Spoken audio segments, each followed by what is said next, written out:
koñ beeg yooyu noonu nga xam ne genre ñëpp mën see bénéficier wu ñi nga xam ne ñi nga xam ne dañoo jógee liggéey dem di war a liggéey war a ñibbi ji ak ñi nga xam ne aussi amuñu lu ñu lekk daal ñu séddale leen. kon joxe ndogu bi noonu la demee pour man. waaw da ngeen di toog fii nit ñi ñëw ngeen ndogu ensemble pour man. non non dañuy séddale ci mbedd bi. suñu d'accord paree da ngeen di war tali bi nii. dañuy wër tali bi topp tali bi rek ku romb rek ñu jox la.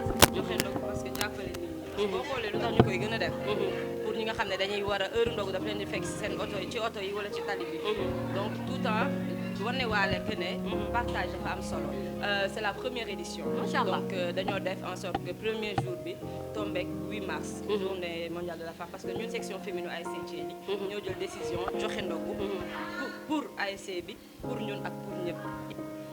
gunge sama rakk yi rek ndax man ci koñ bi laa dëkk di fi sëy te bañ ma ne naa jàpp si section bi ma ne amul benn problème ndax loo xam ne jigéen bu ci jàppee rek day baax loolu daal mooy si mais noo gisee ASC Thiely bi.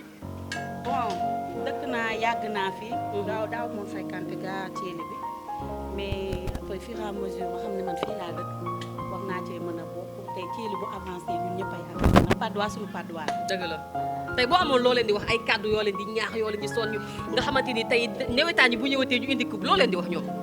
ah ñu boole waat xol yi rek waaw parce que man gan laa fi mën naa ne sax duma gan sax fii laa dëkk ndax samay doom fii lañ juddoo mais bon lu nit yi di wax rek si loolu laay dégg rek mais nañ boole xol yi parce que Patte d'Oie bu avancé suñu Patte d'Oie la bu baaxee suñu Patte d'Oie la parce que déjà ñu bëri bëgg nañ dëkk Patte d'Oie dañ ñooñee sax mais lenn rek la ñuy am mais mën ngeen see profité rek ndox si as tuuti rek. ndogu bii ñuy def pour waa Patte d'Oie yëpp la du pour ñun kese ASC Thiely pour waa Patte d'Oie la du pour ñun kese donc ñoo ngi ñaan ku nekk loo amoon loo jàpp nga bàyyi ko ngeen ñëw parce que ASC bu doxee suñu ASC la loolu rek la ñu am lu ñuy wax.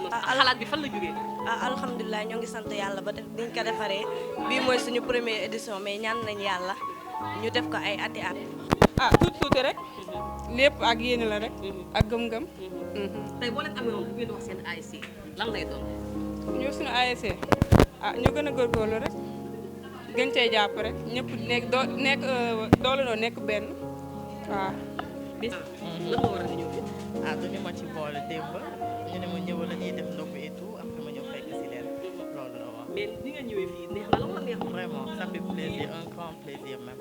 macha allah li ma gis fii moom dafa dal xel parce que ñun ñëpp ay jigéen lañ et tout voilà. mais ana góor ñi. ñu ngi ñëw si kanam. dañuy ñëw si kanam tey ASC Thiely noo ko gisee ñëw. waaw rafet na lépp rafet na parce que lii rek boo ko xoolee xam ne lu nice voilà. waaw man li ma gën a marqué mooy jigéen xam nga jigéen benn wuñ te gis nga jigéen ñi ngi kaf ñoom ñëpp. macha allah man li ma gis bi dal na sama xel vraiment waaw. dal na sa xel macha allah. macha allah ñu ngi lay continuer jëm si kanam incha allah. ñu ngi lay jaajëfal. mais tey ndogu bi fan ngeen fas yéene dem tey. zone bii nañ ñëw Al Amal côté bii daal Marakaani ak yooyu noonu Arlem ñu dugg si kii comme que bële passé bureau la woon fële côté Nabi Choucair ak yooyu noonu bi baa ñu ñëw fii ne ndog yi lan ak lan la mën naa ko xam ba xam danañ xam wala duñ xam lan ak lan la. mburu la daal ak ay tàndarma comme lu ñu war a ndogoo rek waaw ay soos ak yooyu noonu dañoo ñëwoon def comme ñeneen ñëpp ñu ne dañoo décidé defar ay ndogu distribuer ko benn rek loolu lu gën la parce que si koor lañ nekk voilà te loolu tamit aussi dañoo jël initiative bu def ko pour dajalewaat boolewaat Patte d'Oie ñu nekkaat benn. voilà pour ñëpp génn xamante bi parce que lii nii am na ñoo xam ne xamante wuñu woon te si lii day tax ñu xamante ñu bokk benn nekk benn. tey bu ngeen wootee nii da ngeen di génn si mbedd yi waa Patte d'Oie ñëpp dañuy génn wala nu muy demee. non dañuy génn joxe parce que ñi seen wërsëg nekk bi ngeen di nekk jaar dañuy dem si tali bi ñi seen wërsëg nekk ñu jëlaale si ñi bëgg génn seen kër yi dinañ génn parce que am na ñoo xam ne amuñu loo xam ne dañ koy ndogoo ci mbedd bi la ñuy nekk am na ñoo xam ne tamit aussi ndog si tali bi la leen di fekk loolu moo tax am na solo yow war nga. waaw war naa kay ñëw bi fii nii tey mooy ñu joxe ndogu distribuer ñi nga xamante ne ndogu si mbedd bi la ñuy fekk ak ñi nga xamante ne amuñu moyen yooyu.